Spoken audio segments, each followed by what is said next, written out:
তখন পই পই করে বলেছিলাম যে ওপরে একটা ঘর তুলে নাও, তাহলেও তো নিচের তলাটা একটু হলেও ঠান্ডা হতো। 8 বছর হয়ে গেল, এখন একটা একতলা বাড়িকে দোতলা করতে পারলে না শ্যামল। ভালো ছেলের হাতেই বাবা আমাকে তুলে দিয়েছে, এ নাকি খুব শিক্ষিত ছেলে। অমন শিক্ষিতের কাঁথায় আগুন, ঘর তো নয়, যেন আগুনের গোলা। এর মধ্যে কোনো ভদ্র মানুষ ঘুমোতে পারে? ছেলেটার দিকে নজর দিয়েছো কখনো? সেই কখন থেকে উসখুস করে চলেছে। ধন্য বাপ বটে বাবা তুমি, ছেলেটার ভালো মন্দর দিকে একটু নজর দেবে না? আচ্ছা, সেদিন পাশের বাড়ির টুম্পা বলছিল যে ওরা নাকি ওদের ছাদে কি যেন একটা দিয়ে পুরু করে পেন্ট করে দিয়েছে, এতেও নাকি ঘর ঠান্ডা থাকে।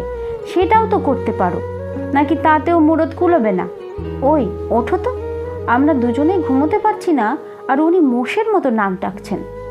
বারবার ধাক্কার চোটেই হোক কিংবা গলার তীক্ষ্ণতার জন্যই হোক, শ্যামল একরাশ বিরক্তি নিয়েই উঠে বসে।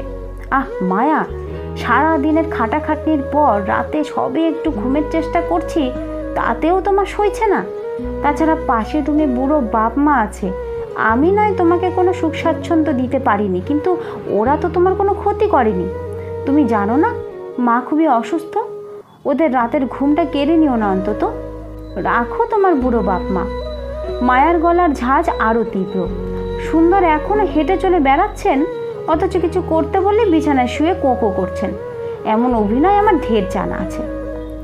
আমার মতো বৌমা পেয়েছেন বলে এখনো বহাল তবিয়তে আছেন, অন্য কেউ হলে এতদিনে ঝেঁটিয়ে বিষ ঝেড়ে দিত। তাই দিও মায়া। শ্যামলের গলায় মিনতির সুর। অন্যের থেকে কেনই বা তুমি পিছিয়ে থাকবে? তবে আজ ওদের একটু ঘুমোতে দাও, আর কতদিনই বা বাঁচবে বলো? আর আমি বাবুর মাথা ছুঁয়ে শপথ করছি মায়া, দিন 7 মধ্যেই এই রুমে আমি এসি লাগাবো। ততদিন না হয় সামান্য অ্যাডজাস্ট করে নাও। ওলে বাবা লে। মায়ার গলায় খিলখিল হাসি। শ্যামলবাবু দেখছি ফ্রাস্টু খেয়েছেন, বুকে খুব আঘাত লেগেছে তাই না বাবু? তুমি কিনবে এসি? তুমি যদি এসি কেনো তবে আমার বাঁ হাতের তালুতে লোম গজাবে। সেই বিয়ের পর থেকে এসির গল্প শুনছি, এদিকে বাবুর বয়সও 5 হতে চলল। তার থেকে পাশ ফিরে শুয়ে নাক ডাকতে থাকো। আর এই হয়েছে এক মশারি, এক ফোঁটা যদি হাওয়া ঢুকতো এর মধ্যে। বলেই মায়া হাতের এমন ঝটকা দেয় যে মশারির একটা কোণ ছিঁড়ে গিয়ে বিসদৃশভাবে ঝুলতে থাকে। কিন্তু পরের দিন থেকে শ্যামল নিজেকে মনে মনে প্রস্তুত করতে থাকে। হয়তো সরাসরি কিনতে পারবে না, কিন্তু ইএমআইতে কেনা যেতেই পারে। কিন্তু পারবে কি চাপটা বহন করতে? মায়ের ওষুধ, বাবারও টুকটাক লেগেই আছে। তাছাড়া সারা মাসের খরচ। কথাগুলো চিন্তা করতেই মনে মনে কেমন গুটিয়ে যায় শ্যামল। কিন্তু এখন আর পেছনের পথ নেই। ছেলের মাথায় হাত দিয়ে শপথ করেছে, যা হয় হোক গে, হার মানা চলবে না। সেদিনই বিকেলে অফিস ফেরতে একটা বড় শোরুমে ঢুকে দরদাম সেরে ফেলে শ্যামল। কিছুটা ডাউন পেমেন্ট করতে হবে, বাকিটা মাসে মাসে অ্যাকাউন্ট থেকে কেটে নেবে। একটা রেকারিং ডিপোজিট চলছিল তাদের নামে, মাসে মাসে 1000 টাকা করে। সেটাকে প্রিম্যাচিওর করিয়ে কিছু টাকা হাতে এলো। তলে তলে কিছু টাকা খাইয়ে ইলেকট্রিক অফিস থেকে এসি লাগানোর পারমিশনও বের করে নিল শ্যামল। তখনও ঘরে কিছুই বলেনি, বরং ইচ্ছে করেই চেপে গেছে। কথাটা পারল যেদিন ঘরে এসিটা ইনস্টল করতে আসবে তার আগের দিন। একটু ঘন হয়ে সরে এলো মায়ার কাছে। তাহলে কথা রাখতে পেরেছি বলো? এখনো কিন্তু 7 দিন পেরোয়নি। কাল হয়তো এই মশারির মধ্যে আর কষ্ট করে শুতে হবে না। দুপুরের মধ্যেই আশা করি লাগিয়ে দেবে। অবশ্য তার আগে সকাল 10টার মধ্যেই এসি চলে আসছে আমাদের ঘরে। এবার তুমি খুশি তো? চোখ দুটো একটু গোল গোল হয়ে যায় মায়ার। সত্যি তুমি এসি কিনেছো শ্যামল? উফ, কতদিনের স্বপ্ন সত্যি হতে চলেছে। এই ঘরের মধ্যে ফুরফুর করে ঠান্ডা হাওয়া, আহ, ভাবতেই কি যে আনন্দ হচ্ছে আমার। আজ তো আনন্দের চোটে আমার ঘুমই আসবে না।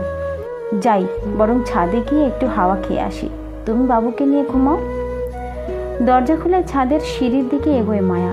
ছাদে ওঠার মুখেই বাঁ পাশে ছোট্ট একটা ঘর, কোনো মতে দুটো মানুষের বসবাসযোগ্য। কিন্তু রুমে এখনো আলো জ্বলছে কেন? ওনারা কি এখনো ঘুমোননি? প্রায় 1:45 বাজতে চলল। ভেজানো দরজাতে আস্তে করে চাপ দেয় মায়া। দরজাটা সামান্য ফাঁক হয়।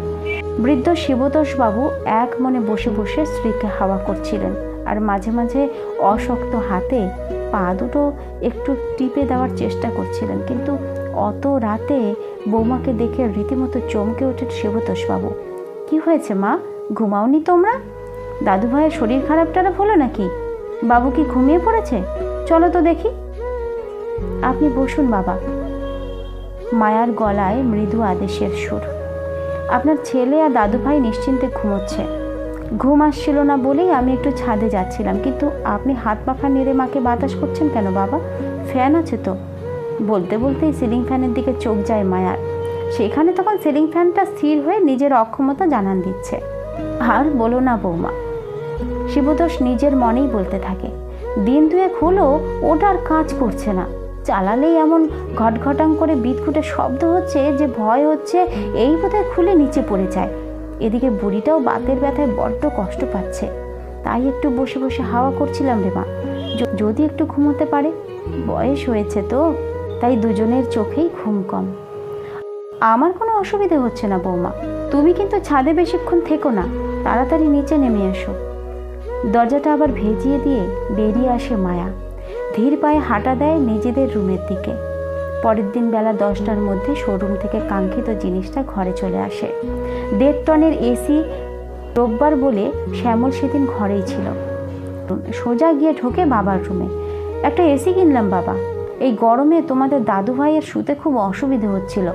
দিনের বেলা তোমরাও পারলে ওই রুমে গিয়ে বসতে পারো। শিবতোষের মুখে প্রাণ খোলা হাসি। এতদিন একটা কাজের কাজ করেছিস রে বেটা, তোরা এবার একটু শান্তিতে ঘুমোতে পারবি। আমরা হলাম পাকা ফল, কবে টুপ করে খসে পড়ব। আমাদের এখন ঠান্ডা গরমের অনুভূতি কম, কিন্তু সারাদিন খাটনির পর তোদের রাতে একটু ঘুমের দরকার। দারুণ খুশি হলাম বেটা। সেদিন দুপুরে একটু তাড়াতাড়ি খাওয়া দাওয়া শেষ হয়, হয়তো 3টের মধ্যে এসি ইনস্টল করতে চলে আসবে। মায়া আজ যেন একটা ঘোরের মধ্যে আছে, চোখে মুখে উপচে পড়ছে আনন্দ। 3টে নয়, ঠিক 3:45 নাগাদ দুজন ছেলে তাদের সরঞ্জাম নিয়ে চলে এলো। একটু জায়গাটা দেখিয়ে দেবেন দাদা? বাইরের ক্যাবিনেটটা ঠিক কোথায় বসাবো? দেওয়াল ড্রিল করতে হবে আমাদের। কিন্তু শ্যামল কিছু বলার আগেই এগিয়ে আসে মায়া। জায়গা তো আমাদের ঠিক করাই আছে ভাই, কাল থেকেই তো আমি সব প্ল্যান করে রেখেছি। এসো আমার সাথে, বুঝিয়ে দিচ্ছি। ছেলে দুটো এগোয় মায়ার সাথে, কিন্তু শ্যামল ভেবে পায় না যে মায়া হঠাৎ তাদের রুম ছেড়ে বাবা মায়ের রুমের দিকে যাচ্ছে কেন। কোমরে কাপড় গুজে ওই ছোট্ট ঘুপচি ঘরে ঢুকে মায়া। ওই দেওয়ালে নিশ্চয়ই এসিটা ফিট করা যাবে ভাই, বাইরে অ্যাঙ্গেল ফিট করে ক্যাবিনেটটা সুন্দরভাবে বসানো যাবে। নাও চটপট কাজ শুরু করে দাও। বাবা, আপনি বরং মাকে আস্তে করে ধরে নিয়ে গিয়ে একটু আমাদের রুমে বসুন।